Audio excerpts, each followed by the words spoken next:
ಗಂಡ ಹೆಂಡತಿಯ ಬಂಧವು ಜೀವಿತಾವಧಿಯವರೆಗೆ ಗಟ್ಟಿಯಾಗಿ ನಿಲ್ಲಬೇಕೆಂದರೆ ಮದುವೆಯಾದ ಮೊದಲ ದಿನವೇ ಮಾತನಾಡಿಕೊಳ್ಳಬೇಕಾದ 9 ವಿಷಯಗಳು. ಎಲ್ಲರಿಗೂ ನಮಸ್ಕಾರ. ಮದುವೆ ಎಂದರೆ ಕೇವಲ ಒಬ್ಬ ಹುಡುಗ-ಹುಡುಗಿಯ ಕೊರಳಿಗೆ 3 ಗಂಟು ಹಾಕುವುದು ಮಾತ್ರವಲ್ಲ. ಯಾವುದೇ ಪರಿಚಯವಿಲ್ಲದ 2 ಬೇರೆ ಬೇರೆ ಕುಟುಂಬಗಳು ಮತ್ತು ವಿಭಿನ್ನ ಮನಸ್ಥಿತಿಗಳು ಒಂದಾಗುವ ಒಂದು ಅದ್ಭುತ ಘಟನೆಯಾಗಿದೆ. ನಮ್ಮ ಭಾರತೀಯ ಸನಾತನ ಧರ್ಮದಲ್ಲಿ ಕನ್ಯಾದಾನಕ್ಕಿಂತ ಮಿಗಿಲಾದ ದಾನ ಮತ್ತೊಂದಿಲ್ಲ ಎಂದು ಹಿರಿಯರು ಹೇಳುತ್ತಾರೆ. ಅದಕ್ಕೆ ಕಾರಣವಿಲ್ಲದೆಯೂ ಇಲ್ಲ. ಒಂದು ಹೆಣ್ಣುಮಗು ಹುಟ್ಟಿದಾಗಿನಿಂದ 20 ವರ್ಷಗಳಿಗೂ ಹೆಚ್ಚು ಕಾಲ ತನ್ನನ್ನು ಅತ್ಯಂತ ಮುದ್ದಾಗಿ ಬೆಳೆಸಿದ ತಂದೆ ತಾಯಿಯನ್ನು, ತಾನು ಆಟವಾಡಿದ ಕೋಣೆಯನ್ನು, ಅಣ್ಣತಮ್ಮಂದಿರನ್ನು, ಹೀಗೆ ತನಗಾಗಿಯೇ ಇದ್ದ ಒಂದು ಪುಟ್ಟ ಪ್ರಪಂಚವನ್ನು ಸಂಪೂರ್ಣವಾಗಿ ಬಿಟ್ಟು ಯಾವುದೇ ಪರಿಚಯವಿಲ್ಲದ ಒಂದು ಹೊಸ ಮನೆಗೆ ಕಾಲಿಡುತ್ತಾಳೆ. ಸರಿಯಾಗಿ ಆ ಸಮಯದಲ್ಲಿ ಆಕೆಯ ಮನಸ್ಸಿನಲ್ಲಿ ಎಷ್ಟೋ ಭಯಗಳು, ಮತ್ಯಾವುದೋ ಸಂದೇಹಗಳು ಮೂಡುತ್ತವೆ. ತನ್ನ ಅತ್ತೆ ಮಾವಂದಿರು ಹೇಗಿರುತ್ತಾರೋ ಆ ಹೊಸ ವಾತಾವರಣದಲ್ಲಿ ತಾನು ಹೊಂದಿಕೊಳ್ಳಲು ಸಾಧ್ಯವಾಗುತ್ತದೋ ಇಲ್ಲವೋ ಎಂಬ ಒಂದು ರೀತಿಯ ಆತಂಕ ಆಕೆಯ ಕಣ್ಣುಗಳಲ್ಲಿ ಸ್ಪಷ್ಟವಾಗಿ ಕಾಣಿಸುತ್ತದೆ. ಅಂತಹದೇ ಸಮಯದಲ್ಲಿ ಹೊಸದಾಗಿ ಮದುವೆಯಾಗಿ ತನ್ನ ಮನೆಗೆ ಕಾಲಿಟ್ಟ ಹೆಂಡತಿಯನ್ನು ಪಕ್ಕದಲ್ಲಿ ಕೂರಿಸಿಕೊಂಡು ಒಬ್ಬ ಜವಾಬ್ದಾರಿಯುತ ಗಂಡನಾಗಿ ಮತ್ತು ಎಲ್ಲದಕ್ಕಿಂತ ಮಿಗಿಲಾಗಿ ಒಬ್ಬ ಒಳ್ಳೆಯ ಮಗನಾಗಿ ಆಕೆಯ ಮನಸ್ಸಿನ ಭಯವನ್ನು ದೂರ ಮಾಡುತ್ತಾ ಆ ಅಳಿಯ ಹೇಳಿದ ಅದ್ಭುತವಾದ ಮಾತುಗಳನ್ನು ಈಗ ನಾವು ಈ ವಿಡಿಯೋದಲ್ಲಿ ತಿಳಿದುಕೊಳ್ಳೋಣ. ಈ ಮಾತುಗಳನ್ನು ಕೇಳಿದರೆ ನಿಜಕ್ಕೂ ಪ್ರತಿ ಹೆಣ್ಣುಮಗಳು ತನ್ನ ಜೀವನದಲ್ಲಿ ಇಂತಹದೇ ಗಂಡ ಬರಬೇಕೆಂದು ಬಯಸುತ್ತಾಳೆ. ಆ ಅದ್ಭುತ ಸಂಭಾಷಣೆ ಏನೆಂದು ಎಲ್ಲೂ ಸ್ಕಿಪ್ ಮಾಡದೆ ಪೂರ್ತಿಯಾಗಿ ಕೇಳಿ. ಆ ಹೊಸ ಮನೆಗೆ ಕಾಲಿಟ್ಟು ಆತಂಕದಿಂದ ನೋಡುತ್ತಿದ್ದ ಹೆಂಡತಿಯ ಕೈಗಳನ್ನು ಹಿಡಿದು ಆ ಗಂಡ ಅತ್ಯಂತ ಪ್ರೀತಿಯಿಂದ ಹೀಗೆ ಹೇಳಲು ಶುರು ಮಾಡಿದ. ನೀನು ಇದುವರೆಗೂ ಒಂದು ಮನೆಗೆ ಮುದ್ದಿನ ಮಗಳಾಗಿದ್ದೆ.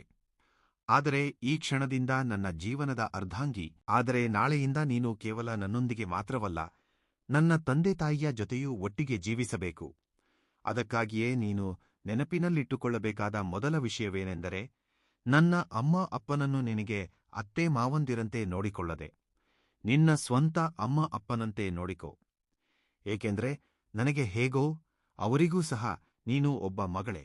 ಸರಿಯಾಗಿ ಇದೇ ರೀತಿಯಲ್ಲಿ ನಿನ್ನ ತವರು ಮನೆಯ ಜವಾಬ್ದಾರಿಯನ್ನು ಸಹ ನಾನು ನನ್ನ ಹೆಗಲ ಮೇಲೆ ತೆಗೆದುಕೊಳ್ಳುತ್ತೇನೆ ಎಂದು ಇಂದು ನಿನಗೆ ಮಾತು ಕೊಡುತ್ತಿದ್ದೇನೆ.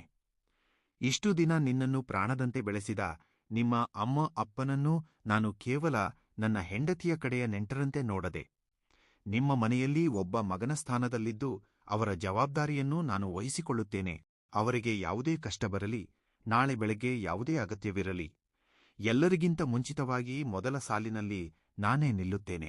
ಅಷ್ಟೇ ಅಲ್ಲದೆ ನಿಮ್ಮ ತಂದೆಯವರು ನನಗೆ ಯಾವುದೇ ಸಲಹೆ ನೀಡಿದರೂ ಅಥವಾ ನಾನು ತಪ್ಪು ಮಾಡಿದಾಗ ನನ್ನನ್ನು ಗದರಿಸಿದರೂ ನಾನು ಯಾವುದೇ ಕಾರಣಕ್ಕೂ ಅಹಂಕಾರ ಪಡುವುದಿಲ್ಲ. ನನ್ನ ಸ್ವಂತ ತಂದೆಯೇ ನನಗೆ ಬುದ್ಧಿ ಹೇಳುತ್ತಿದ್ದಾರೆಂಬ ನಂಬಿಕೆಯಿಂದ ತಲೆಬಾಗಿಸಿ ಕೇಳುತ್ತೇನೆಯೇ ಹೊರತು ನಾನು ಒಬ್ಬ ಅಳಿಯ, ನನ್ನನ್ನು ಹೀಗೆ ಅನ್ನಬಹುದು ಎಂಬ ಗರ್ವ ನನ್ನಲ್ಲಿ ಎಂದಿಗೂ ಬರುವುದಿಲ್ಲ. ಇನ್ನು ತಂದೆ ತಾಯಿಯ ನಂತರ ನಮ್ಮ ಜೀವನದಲ್ಲಿ ಅಷ್ಟೇ ಪ್ರಮುಖವಾದ ಬಂಧವೆಂದರೆ ಒಡಹುಟ್ಟಿದವರದ್ದು. ಆದ್ದರಿಂದ ಅವರ ವಿಷಯದಲ್ಲೂ ನಾವು ಅತ್ಯಂತ ಜವಾಬ್ದಾರಿಯಿಂದ ಇರಬೇಕು. ನನ್ನ ತಂಗಿ ಈ ಮನೆಗೆ ಕೇವಲ ನಾದಿನಿ ಮಾತ್ರವಲ್ಲ, ನನ್ನ ಪ್ರಾಣ. ಆದ್ದರಿಂದ ನಾಳೆ ಆಕೆಗೆ ಮದುವೆಯಾಗಿ ಅತ್ತೆ ಮನೆಗೆ ಹೋಗುವವರೆಗೂ ಆಕೆಯನ್ನ ಒಬ್ಬ ಮೈದುನಿಯಂತೆ ನೋಡದೆ ನಿನ್ನ ಸ್ವಂತ ಅಕ್ಕ ಅಥವಾ ತಂಗಿಯಂತೆ ನೋಡಿಕೋ. ಹಾಗೆಯೇ ನಿನ್ನ ತಮ್ಮ ಅಂದ್ರೆ ನನ್ನ ಭಾವಮೈದುನ ಇನ್ಮುಂದೆ ನನಗೆ ಕೇವಲ ನೆಂಟನಲ್ಲ, ನನ್ನ ಸ್ವಂತ ತಮ್ಮನಿಗೆ ಸಮಾನ. ಅವನ ಓದು ಮತ್ತು ಅವನ ಕೆರಿಯರ್ ವಿಷಯದಲ್ಲಿ ಒಬ್ಬ ಅಣ್ಣನಾಗಿ ನಾನು ಅವನಿಗೆ ಯಾವಾಗಲೂ ಬೆಂಬಲವಾಗಿರುತ್ತೇನೆ. ಹೀಗೆ ನಾವೆಲ್ಲರೂ ಸೇರಿ ಒಂದೇ ಕುಟುಂಬವಾಗಿ ಸಾಗುತ್ತಿರುವಾಗ ಆಗೊಮ್ಮೆ ಈಗೊಮ್ಮೆ ಸಣ್ಣಪುಟ್ಟ ಮನಸ್ತಾಪಗಳು ಬರುವುದು ತುಂಬಾ ಸಹಜ. ಯಾವುದೇ ವಯಸ್ಸಿನಲ್ಲಾದರೂ ತಂದೆ ತಾಯಿಗೆ ತಮ್ಮ ಮಕ್ಕಳ ಮೇಲೆ ಒಂದು ರೀತಿಯ ಪ್ರೀತಿಯ ಬಂಧ ಹಾಗೂ ಅಧಿಕಾರ ಇರುತ್ತದೆ. ಆದ್ದರಿಂದ ನಾಳೆ ಬೆಳಗ್ಗೆ ಯಾವುದೇ ವಿಷಯದಲ್ಲಾದರೂ ನಮ್ಮ ಅಮ್ಮ ನಿನ್ನ ಮೇಲೆ ಕೋಪಿಸಿಕೊಂಡರೆ ಅದನ್ನು ಮನಸ್ಸಿನಲ್ಲಿಟ್ಟುಕೊಂಡು ಬೇಸರ ಮಾಡಿಕೊಳ್ಳಬೇಡ. ನಿನ್ನ ಸ್ವಂತ ಅಮ್ಮ ನಿನ್ನನ್ನು ಬೈದರೆ ಹೇಗೆ ಕ್ಷಣಮಾತ್ರದಲ್ಲಿ ಮರೆತು ಮತ್ತೆ ಹೋಗಿ ಆಕೆಯ ಮಡಲಲ್ಲಿ ಮಲಗುತ್ತೀಯೋ, ನಮ್ಮ ಅಮ್ಮನ ವಿಷಯದಲ್ಲೂ ಅಷ್ಟೇ ತಾಳ್ಮೆಯಿಂದ ಇರು. ಆ ಸಣ್ಣ ಮಾತನ್ನು ಇಬ್ಬರ ಮಧ್ಯೆ ದೊಡ್ಡ ಸಮಸ್ಯೆಯನ್ನಾಗಿ ಮಾಡಬೇಡ. ಆದರೆ ಕೇವಲ ಭಾವನಾತ್ಮಕವಾಗಿ ಮಾತ್ರವಲ್ಲ, ದೈಹಿಕವಾಗಿಯೂ ನಾವು ಅವರಿಗೆ ಅಷ್ಟೇ ಬೆಂಬಲವಾಗಿ ನಿಲ್ಲಬೇಕು. ಏಕೆಂದರೆ ಕಾಲ ಯಾವಾಗಲೂ ಒಂದೇ ಥರ ಇರುವುದಿಲ್ಲ. ವಯಸ್ಸಾಗುತ್ತಾ ಹೋದಂತೆ ನಮ್ಮ ಅಮ್ಮ ಅಪ್ಪ ಅನಾರೋಗ್ಯದಿಂದ ಹಾಸಿಗೆ ಹಿಡಿದರೆ ನೀನು ಮುಖ ಸಿಂಡರಿಸಿಕೊಳ್ಳದೆ ಒಬ್ಬ ಮಗಳಂತೆ ಅವರಿಗೆ ಸೇವೆ ಮಾಡಬೇಕು. ಅದಕ್ಕೆ ಪ್ರತಿಯಾಗಿ ನಿಮ್ಮ ಅಮ್ಮ ಅಪ್ಪನಿಗೆ ಯಾವುದೇ ಸಣ್ಣ ಕಷ್ಟ ಬಂದರೂ ಸರಿ, ನೀನು ನನ್ನನ್ನು ಕೇಳುವ ಅಗತ್ಯವೇ ಇಲ್ಲದೆ ನಾನೇ ಅವರನ್ನು ಆಸ್ಪತ್ರೆಗೆ ಕರೆದುಕೊಂಡು ಹೋಗಿ ಎಲ್ಲವನ್ನೂ ಹತ್ತಿರವಿದ್ದು ನೋಡಿಕೊಳ್ಳುತ್ತೇನೆ. ಚಿಕಿತ್ಸೆಗೆ ತಗಲುವ ಎಲ್ಲಾ ವೆಚ್ಚಗಳನ್ನು ಭರಿಸಿ ನಿಮ್ಮವರಿಗೆ ನಾನಿದ್ದೇನೆ ಎಂಬ ಒಂದು ಬೆಟ್ಟದಷ್ಟು ಧೈರ್ಯವನ್ನು ನೀಡುತ್ತೇನೆ. ಹೀಗೆ ಒಬ್ಬರ ತಂದೆ ತಾಯಿಯ ಜವಾಬ್ದಾರಿಯನ್ನು ಮತ್ತೊಬ್ಬರು ವಹಿಸಿಕೊಂಡಾಗ ಮಾತ್ರ ಸಂಸಾರವು ಸುಸೂತ್ರವಾಗಿ ಸಾಗುತ್ತದೆ. ಇನ್ನುಳಿದಂತೆ ಕೇವಲ ಕಷ್ಟಗಳಲ್ಲಿ ಮಾತ್ರವಲ್ಲ, ಸಂತೋಷಗಳಲ್ಲೂ ನಾವು ಅವರಿಗೆ ಜೊತೆಯಾಗಿರಬೇಕು ಅಲ್ವೇ? ಅದಕ್ಕೆ ಇಂದಿನಿಂದ ನಮ್ಮ ಮನೆಯ ಹಬ್ಬ ಹರಿದಿನಗಳನ್ನು, ವ್ರತಗಳನ್ನು ನೀನೇ ಮುಂದೆ ನಿಂತು ಈ ಮನೆಯ ಮಹಾಲಕ್ಷ್ಮಿಯಂತೆ ನಡೆಸಿಕೊಡಬೇಕು. ಆದರೆ ಅದೇ ಸಮಯದಲ್ಲಿ ನಿನ್ನನ್ನು ಇಲ್ಲೇ ಇರಿಸಿ ನಿಮ್ಮ ಮನೆಯಲ್ಲಿ ನಿಮ್ಮ ಅಮ್ಮ ಅಪ್ಪ ಹಬ್ಬದ ದಿನ ಒಂಟಿತನ ಅನುಭವಿಸುವ ಪರಿಸ್ಥಿತಿ ಬರಲು ಬಿಡದೆ, ಖಂಡಿತವಾಗಿಯೂ ಮುಖ್ಯವಾದ ಹಬ್ಬಗಳಿಗೆ ನಿನ್ನನ್ನು ನಿನ್ನ ತವರು ಮನೆಗೆ ಕರೆದುಕೊಂಡು ಹೋಗುವ ಜವಾಬ್ದಾರಿ ನನ್ನದೇ. ಹಬ್ಬಗಳ ಸಮಯದಲ್ಲಿ ಮಾತ್ರವಲ್ಲದೆ ದಿನನಿತ್ಯದ ಜೀವನದಲ್ಲೂ ನಾವು ಅವರಿಗೆ ಸಾಕಷ್ಟು ಸಮಯವನ್ನು ಮೀಸಲಿಡಬೇಕು. ಅದಕ್ಕಾಗಿಯೇ ಬೆಳಗಿನ ಜಾವ ಕಾಫಿ ಕೊಡುವಾಗಲೋ ಅಥವಾ ಸಾಯಂಕಾಲದ ಸಮಯದಲ್ಲೋ ನಮ್ಮ ತಂದೆಯವರ ಜೊತೆ 10 ನಿಮಿಷ ಕುಳಿತು ಮಾತನಾಡು. ವಯಸ್ಸಾದ ಹಿರಿಯರಿಗೆ ಪ್ರೀತಿಯಿಂದ ಮಾತನಾಡಿಸಿದರೆ ಸಾಕು, ತುಂಬಾ ಸಂತೋಷಪಡುತ್ತಾರೆ. ಆದ್ದರಿಂದ ನಿನ್ನ ಮಾತುಗಳಿಂದ ಅವರಿಗೆ ಆ ಆನಂದವನ್ನು ಕೊಡು. ಇದಕ್ಕೆ ಪೂರಕವಾಗಿ ನಾನು ಸಹ ಪ್ರತಿದಿನ ತಪ್ಪದೇ ನಿಮ್ಮ ಅಮ್ಮ ಅಪ್ಪನಿಗೆ ಫೋನ್ ಮಾಡಿ ಮಾತನಾಡುತ್ತೇನೆ. ನಿನ್ನನ್ನು ಅವರು ಎಷ್ಟು ಮಿಸ್ ಮಾಡಿಕೊಳ್ಳುತ್ತಿದ್ದಾರೆ ಎಂಬುದು ನನಗೆ ಗೊತ್ತು. ಆದ್ದರಿಂದ ಅವರ ಮಗಳು ನನ್ನ ಬಳಿ ಎಷ್ಟು ಸಂತೋಷವಾಗಿದ್ದಾಳೆ ಎಂಬುದನ್ನು ನನ್ನ ಮಾತುಗಳ ಮೂಲಕ ಅವರಿಗೆ ತಿಳಿಸಿ ಧೈರ್ಯ ತುಂಬುತ್ತೇನೆ. ಹೀಗೆ ಬಾಂಧವ್ಯಗಳನ್ನು ಬೆಳೆಸುವುದರ ಜೊತೆಗೆ ಸಂಸಾರವನ್ನು ನಡೆಸಲು ಆರ್ಥಿಕ ವಿಷಯಗಳು ಸಹ ಅಷ್ಟೇ ಪ್ರಮುಖವಾಗಿರುತ್ತವೆ. ಅದಕ್ಕೆ ಇಂದಿನಿಂದ ಈ ಮನೆಯ ಜವಾಬ್ದಾರಿ, ಅಡುಗೆ ಮನೆಯ ಅಧಿಕಾರ, ಬೀಗದ ಕೈಗಳು ಎಲ್ಲವನ್ನೂ ನಿನ್ನ ಕೈಯಲ್ಲೇ ನೀಡುತ್ತಿದ್ದೇನೆ. ನೀನೇ ನನ್ನ ಸಂಪಾದನೆಯ ಮಹಾರಾಣಿ.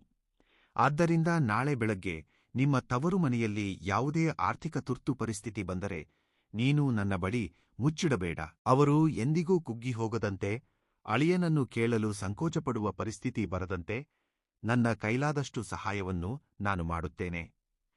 ಇನ್ನು ಇವೆಲ್ಲವನ್ನೂ ಪಕ್ಕಕ್ಕಿಟ್ಟರೆ, ಗಂಡ ಹೆಂಡತಿ ಅಂದ ಮೇಲೆ ನಮ್ಮಿಬ್ಬರ ಮಧ್ಯೆಯೂ ಕೋಪತಾಪಗಳು ಬರುವುದುಂಟು. ಆದರೆ ನಮ್ಮ ಮಧ್ಯೆ ಎಷ್ಟೇ ಜಗಳಗಳು ಬಂದರೂ ಸರಿ, ಅವುಗಳನ್ನು ನಮ್ಮ ಕೋಣೆಯಲ್ಲೇ ಬಗೆಹರಿಸಿಕೊಳ್ಳೋಣವೇ ಹೊರತು ಆ ಕೋಪವನ್ನು ನೀನು ಹೊರಗೆ ಬಂದು ನಮ್ಮ ಅಮ್ಮ ಅಪ್ಪನ ಮೇಲೆ ಎಂದಿಗೂ ತೋರಿಸಬೇಡ. ಅದೇ ರೀತಿ ನಾನು ಸಹ ನಿನಗೆ ಮಾತು ನೀಡುತ್ತಿದ್ದೇನೆ. ನಿಮ್ಮ ಅಮ್ಮ ಅಪ್ಪನ ಮುಂದೆ ಅಥವಾ ನೆಂಟರ ಮುಂದೆ ನಿನ್ನನ್ನು ಎಂದಿಗೂ ಒಂದು ಸಣ್ಣ ಮಾತು ಆಡುವುದಿಲ್ಲ.